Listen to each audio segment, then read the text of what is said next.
Okay, a quick lesson today on how to read tablature.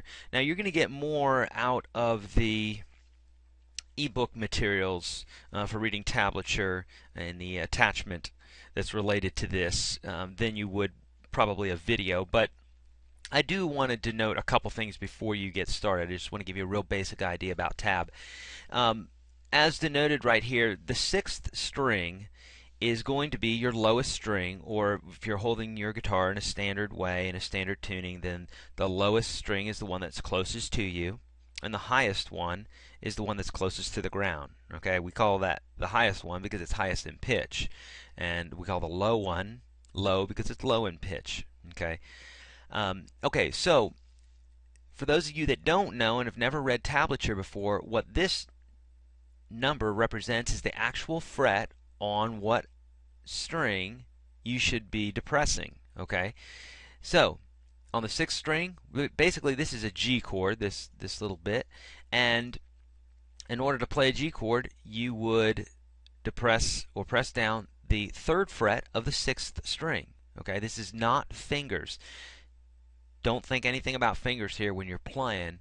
That's why we did those dexterity exercises and what have you, is to get you to understand where to put your fingers. That needs to be second nature to you.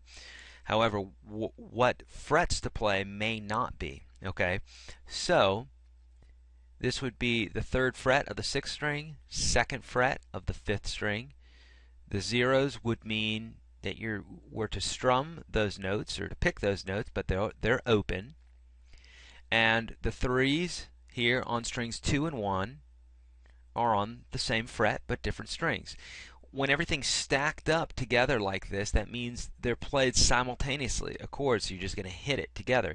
If they were in a sequence going up or down or just going across, then they would be played in series. Okay, like for instance, this would be played like bum bum bum bum bum bum bum bum. I'm singing the major scale, but that's not correct. But you get the idea. It's going to go in a row as opposed to a chord that's played all at once. Okay. All these other examples here are going to be better read than demonstrated via a video here. So, okay, get to reading some tablature. It's a great way of being introduced to new tunes without having to learn too much theory. You can just get into a song right away. So start reading some tabs.